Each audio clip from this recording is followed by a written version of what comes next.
लाखों झंडे तैयार करती है। ई कॉमर्स प्लेटफॉर्म पर तिरंगे में रंगे सामानों की बिक्री बढ़ जाती है। स्वतंत्रता दिवस के अवसर पर देश के हर कोने, जल, थल, नभ, हर जगह हमारे झंडे के 3 रंग दिखाई दिए। हर घर तिरंगा वेबसाइट पर 5 करोड़ से ज्यादा सेल्फी भी पोस्ट की गई। इस अभियान ने पूरे देश को एक सूत्र में बांध दिया है और यही तो एक भारत श्रेष्ठ भारत है। मेरे प्यारे देशवासियों, इंसानों और जानवरों के प्यार पर आपने कितनी सारी फिल्में देखी होगी, लेकिन एक रियल स्टोरी इन दिनों असम में बन रही है। असम में तिनसुकिया जिले के एक छोटे से गांव बारेकुरी में मोरान समुदाय के लोग रहते हैं और इसी गांव में रहते हैं होलोक गिबन, जिन्हें यहां होलोक बंदर कहा जाता है। होलोक गिबन्स ने इस गांव में ही अपना बसेरा बना लिया है। आपको जानकर आश्चर्य होगा, इस गांव के लोगों का होलोक गिबन के साथ बहुत गहरा संबंध है। गांव के लोग आज भी अपने पारंपरिक मूल्यों का पालन करते हैं, इसलिए उन्होंने वो सारे काम किए जिससे गिबन्स के साथ उनके रिश्ते और मजबूत हो। उन्हें जब ये एहसास हुआ कि गिबन्स को केले बहुत पसंद है, तो उन्होंने केले की खेती भी शुरू कर दी। इसके अलावा उन्होंने तय किया कि गिबन्स के जन्म और मृत्यु से जुड़े रीति रिवाजों को वैसे ही पूरा करेंगे जैसा वे अपने लोगों के लिए करते हैं। उन्होंने गिबन्स को नाम भी दिए हैं।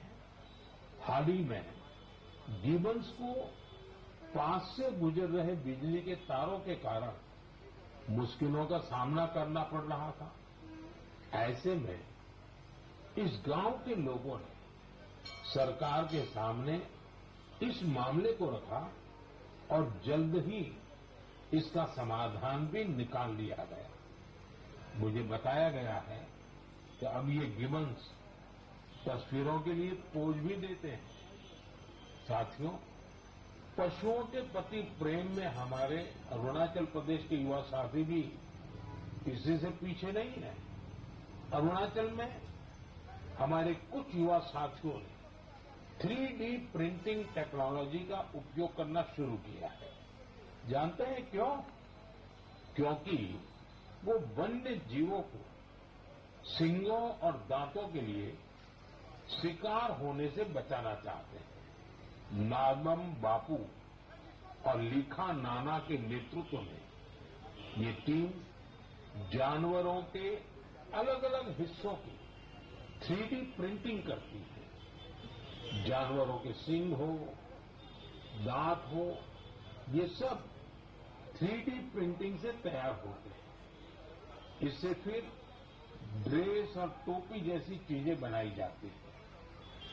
ये गजब का अल्टरनेटिव है जिसमें बायोडिग्रेडेबल मटेरियल का उपयोग होता है। ऐसे अद्भुत प्रयासों की जितनी भी सराहना की जाए कम है।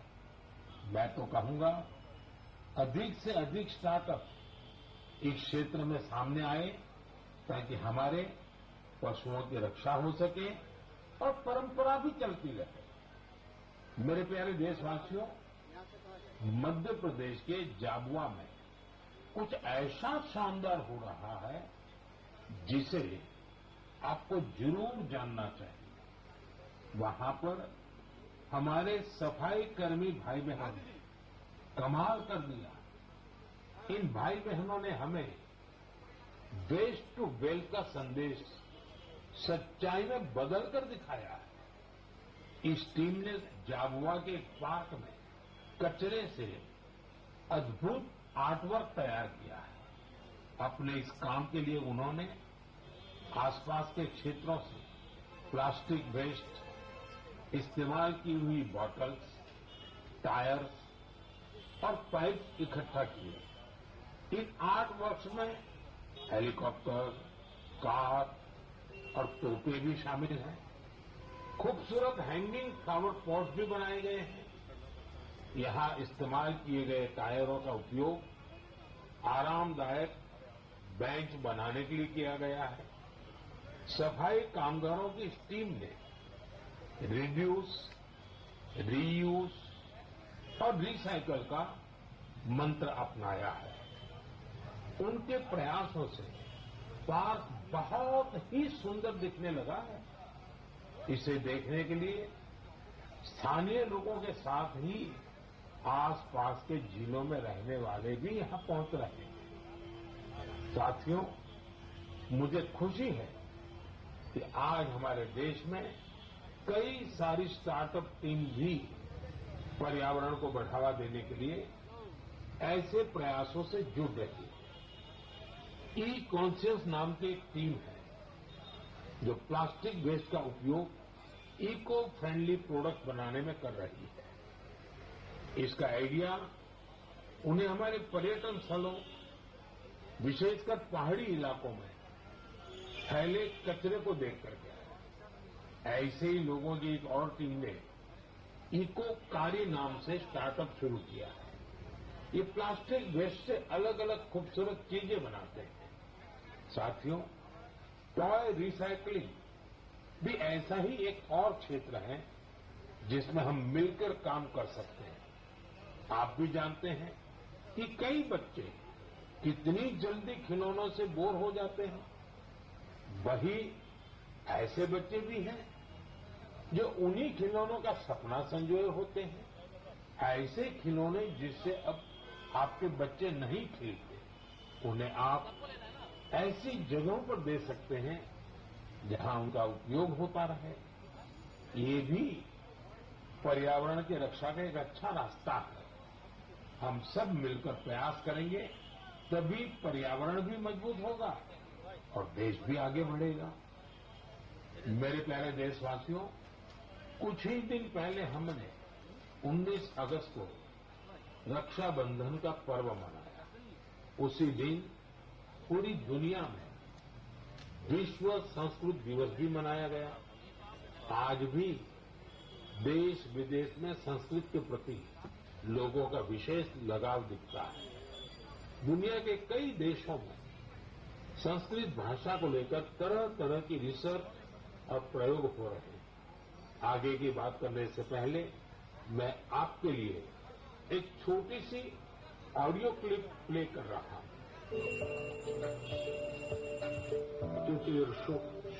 शीघ्रगाम गंगा इदम लक्ष्मण ऐसे कर तो सातु दृष्ट्वा नदीतीरे नवाम स्वापुनांदना तीर्षुक शीघ्रगाम गंगाम इदम लक्ष्मणमब्रवीत्। साथियों, इस ऑडियो का संबंध यूरोप के एक देश लिथुएनिया से है। वहां एक प्रोफेसर विदोनस ने एक अनूठा प्रयास किया है और इसे नाम दिया है संस्कृत ऑन द रिवर्स। कुछ लोगों का एक ग्रुप वहां नेरिस रिवर के किनारे जमा हुआ और वहां उन्होंने वेदों और गीता का पाठ किया। यहां ऐसे प्रयास पिछले कुछ वर्षों से निरंतर जारी है। आप भी संस्कृत को आगे बढ़ाने वाले ऐसे प्रयासों को सामने लाते रहिए। मेरे प्यारे देशवासियों, हम सबके जीवन में फिटनेस का बहुत महत्व है। फिट रहने के लिए हमें अपने खान पान, रहन सहन सब पर ध्यान देना होता है। लोगों को फिटनेस के प्रति जागरूक करने के लिए ही फिट इंडिया अभियान की शुरुआत की गई। स्वस्थ रहने के लिए आज हर आयु, हर वर्ग के लोग योग को अपना रहे हैं। लोग अपनी थाली में अब सुपर फूड मिलेट्स यानी श्री अन्न को जगह देने लगे। इन सभी प्रयासों का उद्देश्य यही है कि हर परिवार स्वस्थ हो। साथियों, हमारा परिवार, हमारा समाज और हमारा देश और इन सबका भविष्य